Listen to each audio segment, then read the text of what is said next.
السلام علیکم دوستو، کتاب دوست چینل پہ خوش آمدید۔ دوستو، آج جو کتاب میں آپ کی خدمت میں پیش کرنے کے لیے لایا ہوں وہ ڈاکٹر جاوید اقبال صاحب کی تصنیف کردہ ہے اور اس کا نام ہے رضیہ سلطان۔ یہ مختصر کتاب دراصل ایک ڈرامہ ہے جو تحریری شکل میں موجود ہے اور اس کا مرکزی کردار تاریخ کی ایک دلچسپ شخصیت ہے۔ دوستو، رضیہ سلطان تاریخ ہندوستان اور تاریخ اسلام کی پہلی خاتون حکمران گزری ہے۔ اس کا تعلق دلی کی سلطنت غلامہ سے تھا اور اس نے 1236 سے لے کر 1240 تک بطور سلطان حکومت کی۔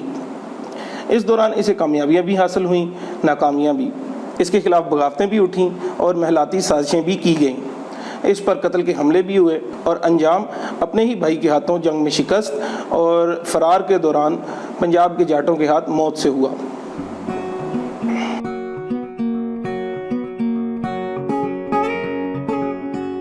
دوستو، رضیہ سلطان پہ بات کرنے سے قبل ہندوستان کے اندر مسلمانوں کی باقاعدہ حکومت اور سلطنت دلی کے حوالے سے بات کرنا ضروری ہے۔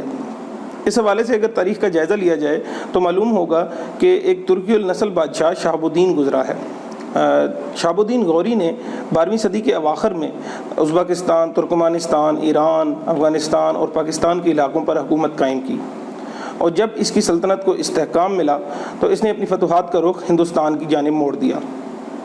1192 اور 1193 میں پرتھوی راج چوہان کے ساتھ یکے بعد دیگرے 2 جنگیں لڑ کر اسے شکست فاش دی اور فتح کے بعد ہند میں موجود اپنی فوجوں کی قیادت اپنے غلام جرنیل قطب الدین ایبک کے ہاتھ میں دیکھ کر افغانستان کی طرف لوٹا۔ اسی سفر کے دوران ضلع جہلم میں سہاوا کے مقام پہ اس کا انتقال ہوا اور آج بھی وہاں پہ اس کا مقبرہ موجود ہے۔ یہاں پہ ایک بات قابل ذکر ہے، چونکہ اسلام نے غلاموں کے ساتھ بہترین سلوک کی تعلیم دی تو مسلمان دنیا کے اندر ایک منفرد تصور ابھر کر سامنے آیا جس میں بادشاہ وقت غلام خرید کر ان کی بہترین تعلیم و تربیت کا انتظام کرتا، انہیں فن حرب اور فن حکمرانی سکھایا جاتا۔ اس کا نتیجہ یہ نکلا کہ تاریخ نے غلاموں کی حکمرانی کا ایک عجب دور دیکھا جس میں مصر کی مملوک سلطنت اور دلی کی سلطنت غلامہ نمایاں ہیں۔ تو میں ذکر کر رہا تھا شہاب الدین غوری کا۔ یہاں یہ معاملہ ہوا کہ جب شہاب الدین غوری بنا کسی ولی عہد کے فوت ہوا تو اس کی سلطنت اس کے غلام جرنیلوں کے اندر تقسیم ہو گئی۔ تاج الدین یلدوج نے غزنی کے اندر حکومت قائم کی، ناصر الدین قباچہ نے ملتان کے اندر، اختیار الدین بختیار خلجی نے بنگال کے اندر، جبکہ سب سے مضبوط حکومت قطب الدین ایبک نے 1206 میں قائم کی۔ اس سلطنت کا مرکز لاہور اور سب سے اہم ترین شہر دلی تھا۔ دوستو، اس کے بعد 1857 تک مسلسل 650 سال دلی مسلمانوں کے پاس رہا اور مسلمان ہندوستان کے حاکم رہے۔ قطب الدین ایبک نے اپنی محض 4 سالہ دور حکومت کے اندر ایک مضبوط سلطنت کی بنیاد ڈالی۔ اس نے دلی کے اندر قوت اسلام نامی ہندوستان کی سب سے پہلی مسجد تعمیر کروائی اور اس کے ساتھ ساتھ مشہور قطب مینار تعمیر کروایا۔ دوستو، اس کی موت لاہور کے اندر پولو کھیلتے ہوئے گھوڑے سے گر کر ہوئی اور آج بھی انارکلی بازار میں اس کا ایک غیر معروف سا مقبرہ موجود ہے۔ قطب الدین ایبک کی موت کے بعد حکومت کی باغ ڈور اس کے غلام جرنیل شمس الدین التمش کے ہاتھ آئی۔ التمش نے دارالحکومت لاہور سے دلی منتقل کیا، تمام بغاوتوں کو فروغ کیا اور سلطنت کو استحکام بخشا۔ اس نے اپنی زندگی کے دوران ہی اپنی بیٹی رضیہ کو ولی عہد مقرر کر دیا۔ رضیہ چونکہ ایک خاتون تھی اور اسلام میں اس سے قبل کسی عورت کی حکمرانی کی مثال نہیں ملتی، لہٰذا علماء نے التمش کے اس فیصلے کو رد کر دیا۔ سلطنت غلامہ کے دور میں ترکان چہلگانی کے نام سے ایک طاقتور مجلس ہوا کرتی تھی۔ اس مجلس میں 40 ترک جرنیل، عمرا اور عالم ہوا کرتے تھے۔ یہ مجلس اتنی طاقتور تھی کہ اپنی مرضی کے مطابق سلطان کو مقرر کرتی اور اسے معزول کرتی تھی۔ التمش کی موت کے بعد ترکان چہلگانی نے رضیہ کی بجائے اس کے سوتیلے بھائی رکن الدین فیروز کو سلطان مقرر کر دیا۔ رکن الدین فیروز ایک کبھی اور اوباش انسان تھا۔ اس کا واحد مشغلہ رقص و سرود کی محفلیں جمانا تھا۔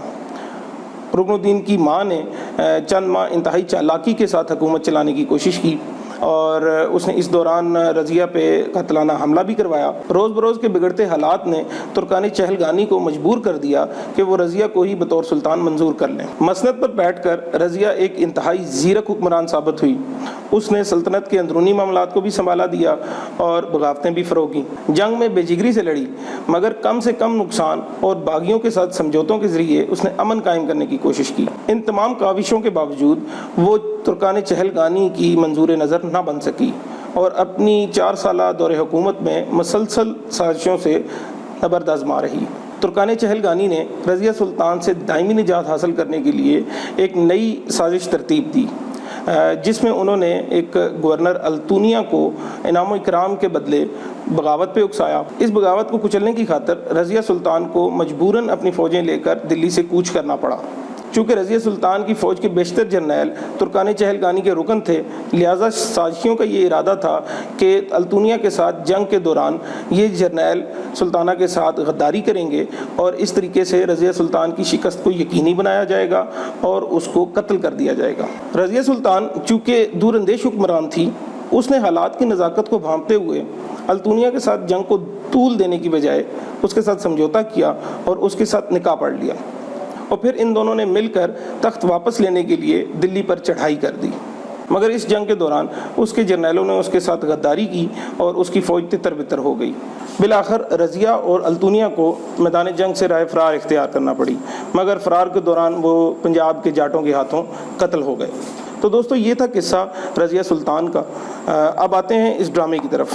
اس ڈرامے میں ڈاکٹر جاوید اقبال صاحب نے رضیہ سلطان اور اس کے وفادار مشیروں کے درمیان مکالمے کے ذریعے ایک اہم سوال اٹھایا ہے، جو کہ کچھ یوں ہے۔ چونکہ رضیہ سلطان خلافت راشدہ کی بنیاد پر سلطانی جمہور کی قائل تھی، وہ ترکان چہلگانی کو مجلس شورا کا درجہ دے کر اس کو مقتدر بنانا چاہتی تھی اور سلطان کو اس کا پابند کرنا چاہتی تھی۔ سادہ الفاظ میں یہ کہا جا سکتا ہے کہ رضیہ سلطان جمہوریت کی قائل تھی، مگر اس کے مشیر اس کے بالکل خلاف تھے۔ ان کا موقف یہ تھا کہ خلافت راشدہ کا دور تاریخ کا حصہ ہے اور تاریخ کو عقیدے کا حصہ بنا کر مقدس بنانے کی بجائے تنقیدی نقطۂ نگاہ سے دیکھنا چاہیے۔ اگر خلافت راشدہ کا دور واقعی مثالی تھا تو مسلمان کسی انقلاب کی صورت میں اسے واپس کیوں نہ لائے؟ اسی طرح ڈاکٹر صاحب آگے جا کے اس مکالمے میں آج کے دور کا ایک مسئلہ اجاگر کرتے ہیں اور پھر اس کا حل تجویز کرتے ہیں۔ رضیہ سلطان کے مشیر اسے مشورہ دیتے ہیں کہ تمام مساجد کو ریاست کی عملداری میں لاتے ہوئے ائمہ کرام کی تقرری ریاست کو کرنی چاہیے۔ اس کا سبب وہ یہ بیان کرتے ہیں کہ ہمارے ہاں ریاست بطور ادارہ تو کسی نہ کسی نظم و ضبط کی پابند ہے، مگر اسلام بطور دینی ادارہ کسی بھی نظم و ضبط کا پابند نہیں، لہٰذا جو کسی فرقے کے امام یا خطیب کے دل میں آتا ہے وہ دوسرے کے خلاف کہتا ہے۔ چنانچہ ملک میں ایسے اختلافات بد نظمی اور بلا وجہ قتل و غارت کا باعث بنتے ہیں۔ اس پر سلطانہ کو یہ خدشہ ہے کہ اس عمل سے ریاست پر یہ الزام عائد کیا جائے گا کہ ریاست ائمہ کے ذریعے دینی احکامات کی تعبیر اپنی مرضی سے کروائے گی۔ اس پر اس کے مشیر اس کی توجہ اس طرف دلواتے ہیں کہ محکمہ عدل بھی تو ریاست کا ایک شعبہ ہے اور وہ آزادی سے کام کر رہا ہے، بلکہ عدلیہ کی آزادی ریاست کے ذمہ ہے۔ اسی طرح مساجد کو عدلیہ کی تحویل میں دے کر ائمہ کرام کی تقرری کا معاملہ حکومت کی سرپرستی کے بغیر بھی کیا جا سکتا ہے۔ اگر آپ کو موقع ملے تو ضرور اس کتاب کو پڑھیے۔ آج کی ویڈیو کے لیے اتنا ہی، انشاءاللہ اگلی ویڈیو میں ملاقات ہوگی۔ اللہ تعالیٰ ہمیں آسانیاں عطا فرمائے اور آسانیاں تقسیم کرنے کی توفیق عطا فرمائے، آمین۔ اللہ حافظ۔